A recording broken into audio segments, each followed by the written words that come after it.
As you all know, I love a cheat meal. And there's always been one big question amongst bodybuilders. Which country has the best food? In today's video, we're going to answer that question once and for all. I'm going to compare the two titans of the food game. The USA, home to heart disease. Unfortunately, not a joke, quite a serious problem they need to get a grip of. And Italy, most well known for their cuisine, but also their apparent lack of footballing ability. So throughout this video, we are going to compare across 3 rounds. Pizza, ice cream, and then a cultural classic finale. First up, we're going to head over to the USA and we're going to get this started by indulging on a slice of pizza from one of the most famous pizza shops in the world in one of the most famous cities. We're in New York right now and we're going to start off with the most authentic, old school New York pizza slice you can get at Joe's Pizza.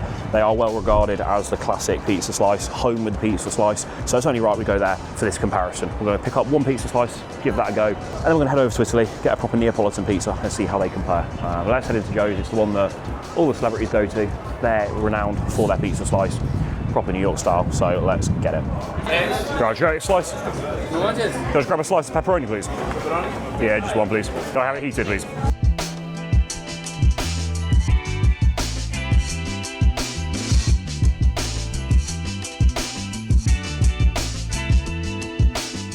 Pizza slice acquired in Joe's.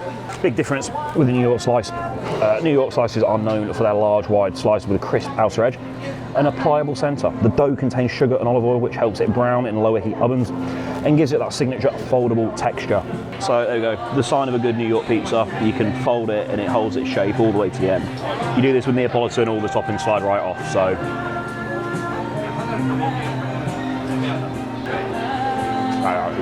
I have had Joe's before. This is much better than the last time I had it. I remember not being a fan, but this one seems fresher. I went for pepperoni. I feel like that's a bit classic in America and personal preference. Obviously that means it's quite oily on top, but that's because of the pepperoni, so that was my choice. I'm not going to pin that down to the to Joe's. But yeah, the dough is doughier, is the best way to put it. The tomato as well, much more heavily seasoned here in New York. It's going to be a big one to beat for Italy. I have to say I'm a big fan of the New York pizza slice.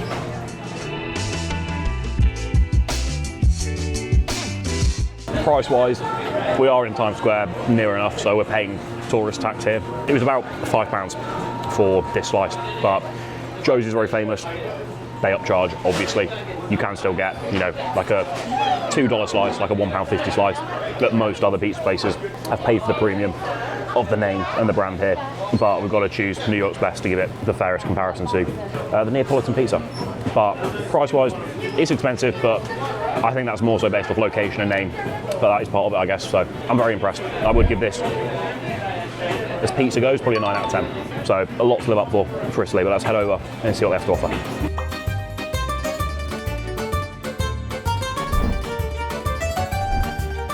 Could we please do this one? Okay. And then a classic of the Classic, okay. Could we do mains as well? Could I get 2 of the buffalo? Buffalo parma. Okay. Thank you. And then all together or fast? Starters first, then pizzas later. Yes. And then with the pizza, can we do some French fries as well? Okay. Thank you. 2 buffalo parma pizza. Please. Okay. Thank you very much. We are clearly in Italy now. In Venice, to be precise, ordering a proper Neapolitan pizza. Highly rated place. Looks very good. Orders have been placed. I will await the pizza and I will give you the rundown of my thoughts of it, how it tastes, and compare it to the New York slice. Right, whilst we await the orders to be delivered, we'll run you through some of the key differences here between the pizzas. So, Neapolitan pizza, what we're going to eat now, is made with just 4 ingredients. Flour, water, yeast and salt. It undergoes a long fermentation process and is baked at 900 degrees Fahrenheit, very, very hot, for only 60 to 90 seconds. The result is hopefully a soft, pillowy, chewy crust with signature charred spots, often called leoparding. Technical. The New York style, however, the dough includes sugar and olive oil, which helps it brown at lower temperatures and is often made with high gluten bread flour. So it's baked in a deck oven at around 500 Fahrenheit. For several minutes, this creates a crisp, sturdy, bread-like crust that holds its shape. So key differences there is, one, the gluten, okay, so what you're going to see there is slower digestion. If you've got a gluten intolerance, not good. Now the sauce and the cheese, Neapolitan keeps it incredibly simple and fresh. The sauce is made from crushed, uncooked, mazzano, tomatoes, and a pinch of salt. The cheese is fresh mozzarella applied in slices or chunks, leaving plenty of sauce exposed. New York style, however, the sauce is heavily seasoned, cooked down with garlic, oregano, basil, and red pepper. Flakes for a punchier flavour. The cheese is low moisture shredded mozzarella, which melts into a uniform gooey golden blanket across the entire pie, as they call it. As you'd expect, there's a big difference in size. Neapolitan, usually personal sized, around 11 to 12 inches. I was told that 4 to 6 inches was plenty, and that was personal sized, but clearly not. The centre is wet and soft and soupy from the fresh cheese and tomatoes. It's traditionally eaten with a knife and fork, sat down. The New York slice, however, is massive, and I mean massive. Usually 18 inches or larger, and sold by the slice, as we know. The slice is firm enough to handle being folded in half lengthwise, so you can eat it with one hand whilst walking down the streets. So not only is there different taste, different ingredients, it's a different experience when eating the slice. So we are sat down in a restaurant here, and I'm very excited to try my soupy pizza. Anyway, different experience. I'm excited to get this Neapolitan pizza in and try it.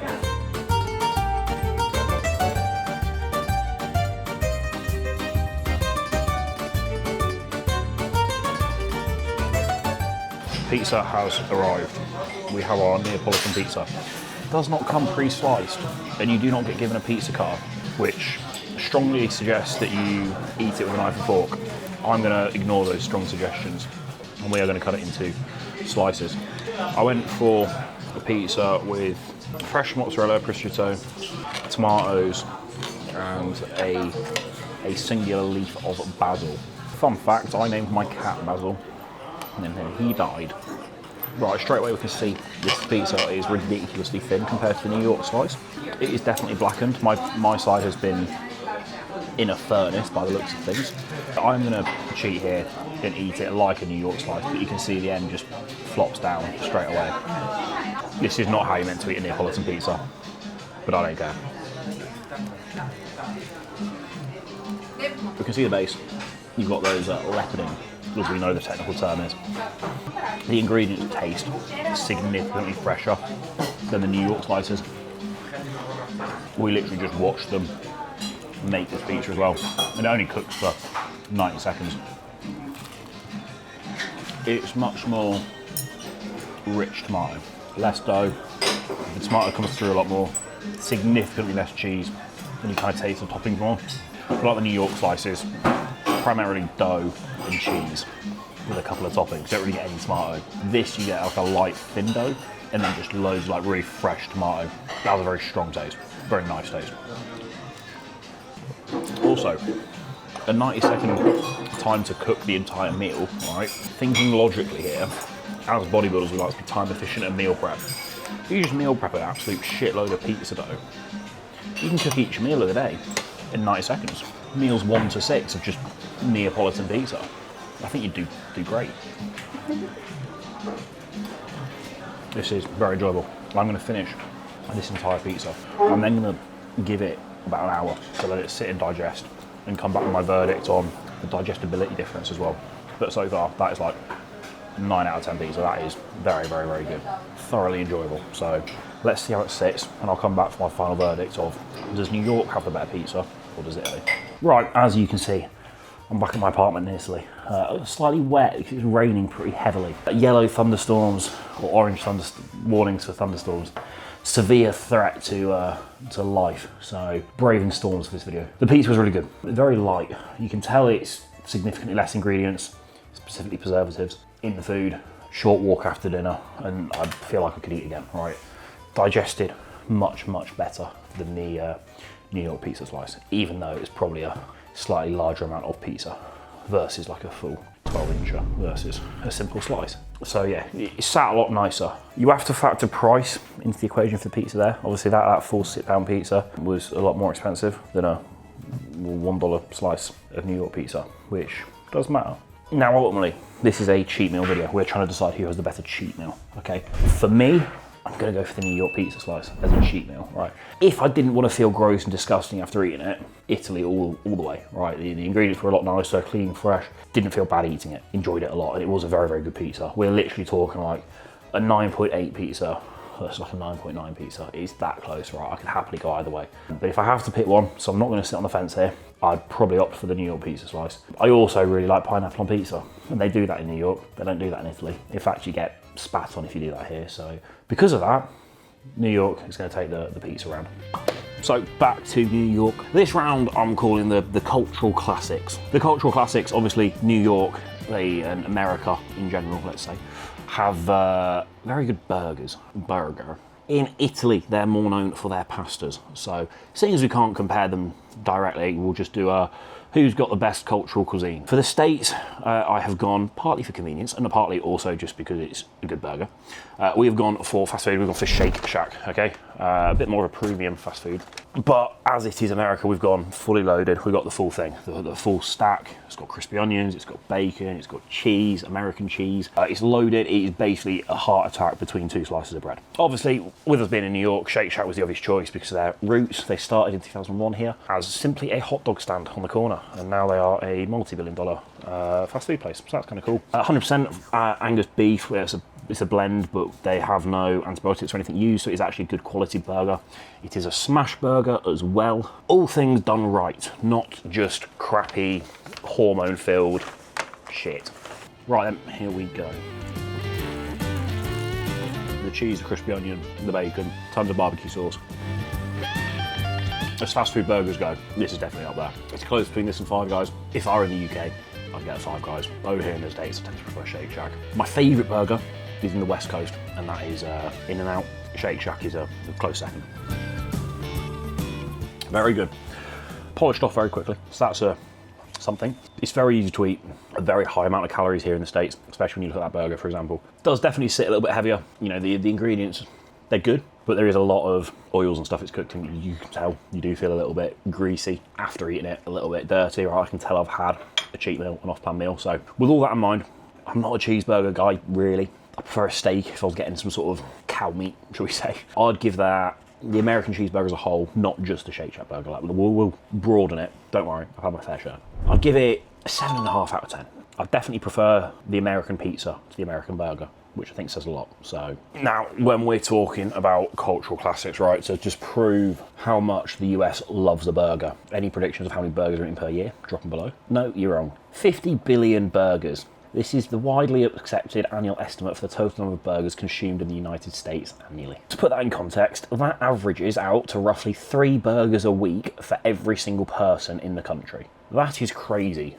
Obviously, a lot of my friends that live in the States are bodybuilders, a lot of my clients are bodybuilders. I can assure you, at least I hope, they are not eating 3 burgers a week. And I'm sure that goes for a lot of people here, which means there's a vast majority of other people who are making up the numbers. They're putting a shift in for the team, eating far more than 3 burgers a week, which is absolutely mental to think about. About 71% of all beef served in US restaurants is in the form of a hamburger or cheeseburger. McDonald's alone sells approximately 75 hamburgers every second, and nearly 60% of all sandwiches sold in the US are actually burgers.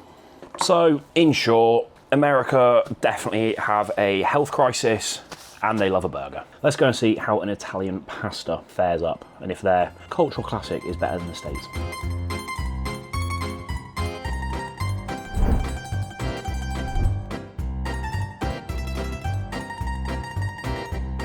So, for the cultural heavyweights, right, we're in Italy, the king of carbs. We're going for a carbonara. My favourite pasta dish, if I were to get a pasta dish, it's always going to be a carbonara. Obviously, we've just come from having a burger in the States to now a carbonara. Obviously, comparing the two, it kind of follows the pattern of the pizza, okay? Italy, they are not overcomplicating things. We're going for 5 ingredients for carbonara. If you had a carbonara in the UK, for example, it's very, very different to actually in Italy. Over here, it seems to be a lot denser. The egg they use to cook it in is a lot thicker, it feels. So I'm very excited to try it. We'll get it here, we will taste it, see what we think, and then I'll give you a breakdown of the ingredients, how they digest, and compare that to the burger. It did sit a little heavy, but was very, very good. We have acquired the carbonara. This one looks a little lighter. I had a few since I've been in Italy. This is just the one I'm filming, okay? So yeah, this one looks a little bit lighter. We've got a nice piece of bacon on top, nice and peppery. Looks good, I'm very excited. Obviously, being in Italy, you get cheese to put over the top. I'm not going to do that, mainly because I wouldn't enjoy it as much. So, let's try. Spaghetti, egg, bacon, Probably some milk in there and something else. This one, I feel like they're slightly over on the pepper. It's very peppery.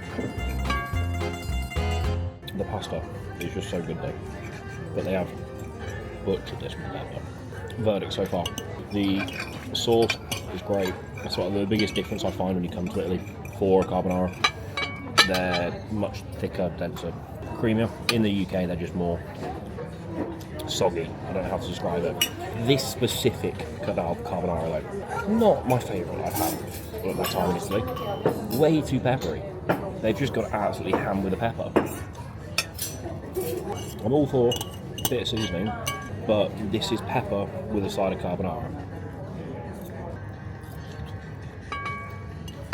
I'm going to finish up my pepper with a side of pasta and then let it digest and give you my verdict. This versus the burger.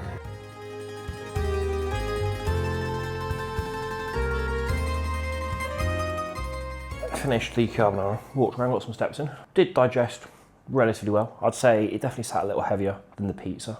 I don't know particularly why, just maybe more food.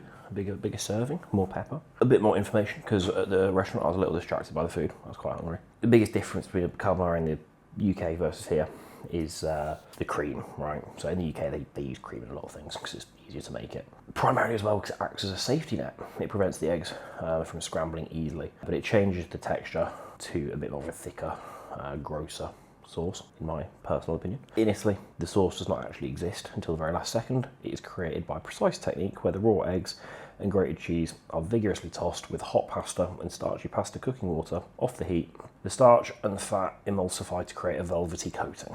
Very enjoyable. The 5 ingredients that I could not name earlier. Over here as well, they use actual cured pork jowl rather than just sort of bacon. Pecorino Romano cheese, eggs, black pepper, pasta. Double up on the black pepper. 6 ingredients. So the carbonara from that particular restaurant, not great. From all carbonaras in Italy, let's generalise it here. I'm a big fan, right? When you get good carbonara, in my opinion, it's fantastic. So for me personally, I am going to say I would rather a carbonara over a burger, but it has to be a good carbonara. But in saying that, like if you get burgers also, it depends where you go, like you get good burgers, you get shit burgers. So I think it's fair to say if we take burger at its best, carbonara at its best. For me, I'm going to go carbonara. I think the general opinion would probably lean more towards a burger, but please, if you're watching this, it has to specifically be a good carbonara in Italy. If I was in the UK, I'd choose burger all day because the carbonara is there, just not the same. But this is USA versus Italy, so a burger in the US versus a carbonara in Italy. I'm choosing carbonara in Italy. Yeah, then I need to go film ice cream. Now then, back to America for the dessert portion. We are of course going to be comparing ice cream to gelato, whatever you want to call it, right? We're starting with America, USA. Where else would we be going besides Ben & Jerry's?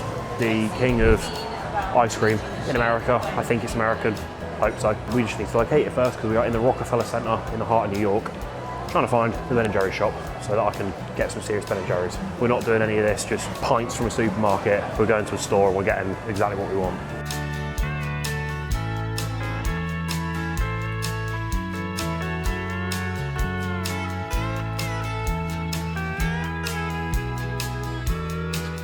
So obviously Ben & Jerry's being the most popular ice cream. 2025, they ranked the most searched ice cream brand in the United States, which is pretty mental. They're obviously growing massively, 7.9 billion a year in sort of revenue. Now, as for nearly 2 decades, Half-Baked has consistently ranked as the #1 best-selling flavour in the United States, which is pretty mental. Luckily, Half-Baked is my usual go-to flavour when I eat Ben & Jerry's. Vanilla ice cream, chocolate, cookie dough pieces and brownie. Okay, so not simple just ice cream where the flavour's enough to carry it. It's America, they have to fill it full of shit. We've gone for the most popular one, obviously, to give this a accurate review. Let's get into it. I've had Half-Baked before, but it's different when it's like, it's not out of a pint. It is good. It is very good. Obviously, with the pizza round, it's kind of both New York and Italy are known for their pizza. Whereas with ice cream, I think America's got decent ice cream. It's very popular over here, but Italy's really known for its gelato, for its ice cream. So this round, you'd expect it to go straight to Italy. But Ben & Jerry's is going to give them a run for the money. I'm telling you, this is good. Now, if you're interested in the technicalities, right, American ice cream has a lot more air than fat, surprise, in it. Whereas the Italian gelato is denser, served a little bit warmer, making the flavour hit your tongue faster.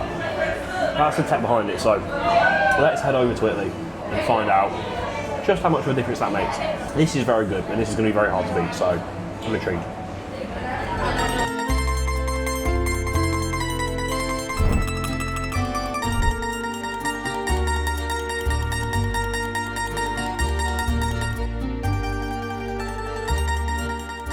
Right, gelato acquired. We went for the caramel biscotti. Sounded Italian, and it just sounds like caramel. Gelato, as we know. Served warmer, so the flavours hit your tongue sooner. They just do ice cream here. They don't really do the whole toppings. They don't do the whole fill it with cookie doughs and brownie and more calories, basically, unlike America. So a bit different. Gone for the actual pressed waffle cone for the full, authentic experience. We'll give it a go. See if we prefer this over the American Ben & Jerry's. It's a big ask, to be honest. Mainly because this one doesn't contain cookies, so I like cookies. Right, they put a spoon in it for whatever reason, so you can be delicate. It's a lot softer than the American ice cream. Much easier to eat. I'm unsure on the calories. I'm sure it's still horrifically high. So if you are ever going to do like a 10K challenge, Italian gelato is your life hack. It doesn't really give you brain freeze. You can just pound it. It is very, very, very good. Annoyingly so. It does help that we are in nice hot Italy. Verdict on this one, the actual ice cream gelato is best for Italy. Which do I personally prefer? Probably the American stuff, because they just pile toppings on top and like put cookie dough and brownie in the middle, which then as a whole meal I'd prefer because I'm obese, right? So I think I actually just prefer the toppings, but that's not what the question is who's got better ice cream. So for that question, Italy is so far clear. Their gelato is significantly better, it's not even close. Put some cookie dough on it, they've got a winner. It's a difficult one, but it is. You can tell it's fresh. Yeah, if you've not had Italian gelato, you're missing out. I'm going to enjoy the rest of this. I think we already know this is going to digest significantly better than the American Ben & Jerry's. We'll review regardless, and then we'll run the totals and give you my final verdict that if I did have a cheat meal, not that I ever do, ever, where am I going to have it? Italy or America?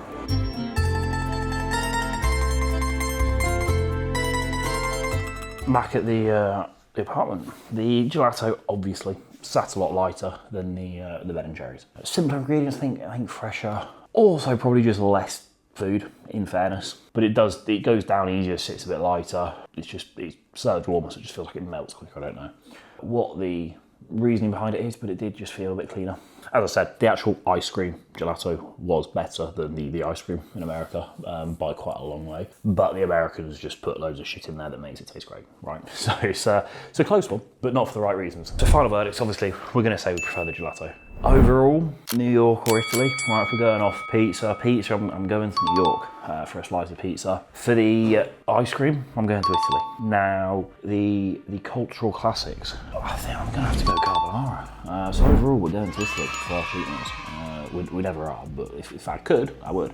I do think it's close. I think if you want like a regular standard cheat meal and you don't want to feel disgusting and hate yourself after, Italy is definitely the place. It feels just a lot nicer. It's proper food. If you just want to pig out and eat the most filthy, calorific, gross, but great thing ever, go to America and I'm sure you'll find it. So both are fantastic, but the country with the greatest cheat meals / food, we are going to have to say Italy. So congratulations, you win absolutely nothing apart from validation from me, which arguably is worse than nothing. But yeah, thanks for watching. Like, subscribe, and we'll see you in the next one.